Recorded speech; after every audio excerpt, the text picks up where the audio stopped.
Cai sempre na bossa nova, né? Ó, conversar na internet hoje virou mania, é ou não é?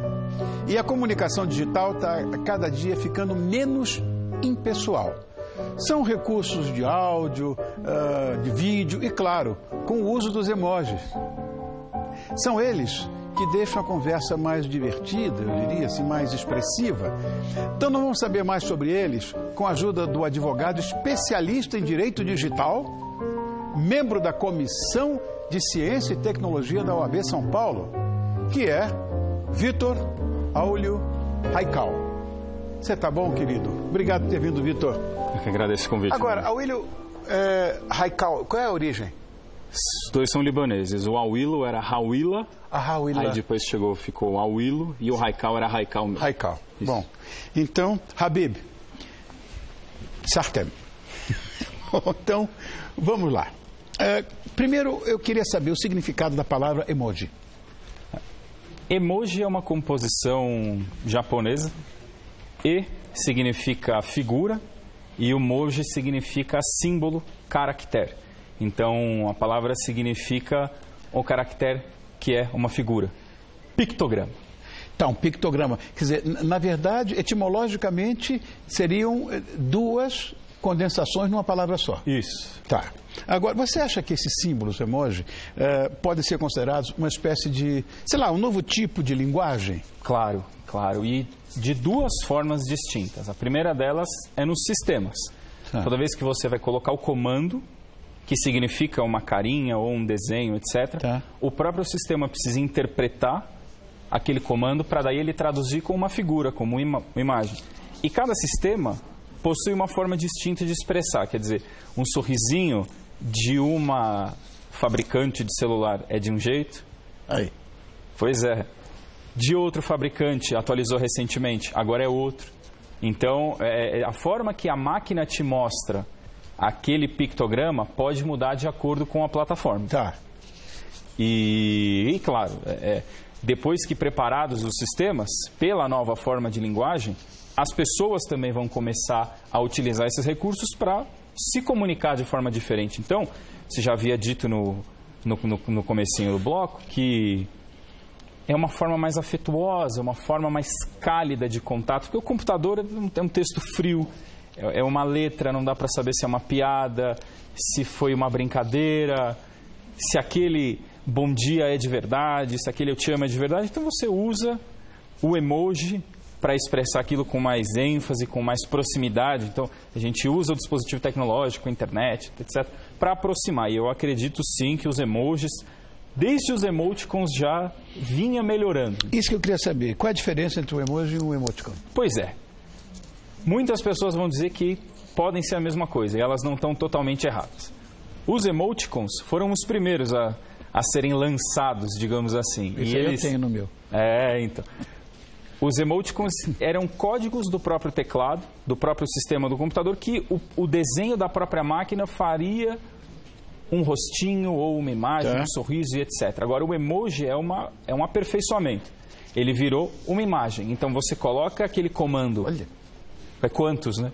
Você coloca o comando e aí o computador vai te traduzir num emoji. O emoticon é a imagem no texto bruto, no texto cru. E aí a máquina te traduz para o emoji. Tá o emoticon aqui. Esses daí são os kaomojis. Socorro, cada dia uma novidade. Que foram os emoticons aperfeiçoados pelos japoneses, por uma companhia de telefonia de lá, que alguns símbolos a gente não tem no nosso teclado normal. Então eles aperfeiçoaram e o kaomoji significa um caractere que é um rosto. Ao invés de ser a figura que é o E, é o kao, que é o rosto. Existe assim um registro histórico desses símbolos, não? Tem. E o primeiro deles é bastante controverso, devo confessar. Por quê? Abraham Lincoln, em 1862. Você está brincando? Não estou. Mas se a gente ler com bastante atenção, vai ver que foi uma pontuação do texto e não propriamente dito um emoticon. Pois é. Existe a sequência do ponto e vírgula e os parênteses. Está ali, ó.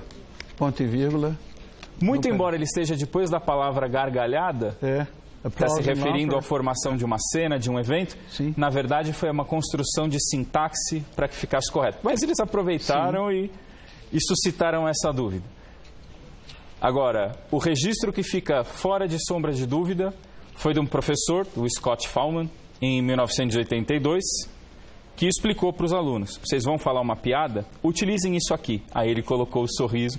Não gostaram? Façam a carinha ao contrário, que é para mostrar que não ficou feliz, não ficou contente. Então ele já deu a dica para os próximos aí que viessem se comunicar com e-mail e outras aplicações para utilizar esse tipo de figura para aquele que está lendo saber exatamente qual era a intenção, qual foi a vontade do emissor. Vitor, eu não sei se isso é verdade, se é mito, você vai traduzir para mim. Uma comunicação através de emojis, ele pode ser usado em uma investigação, por exemplo? Pode. Mas como? Eu ouvi dizer que é possível, mas me explica como. Pois é. Todo emoji, ele sempre parte de uma sequência de comandos do computador. Sim. E sempre que você aciona aquela sequência, vai aparecer o rostinho ou a imagem. Só que se o teu sistema não estiver preparado para ler aquela imagem, você vai ver um quadrado ou algum símbolo que o computador utiliza para dizer que não está entendendo. Ou que ele não possui aquele desenho específico. Então, como a gente consegue montar esse tipo de comunicação?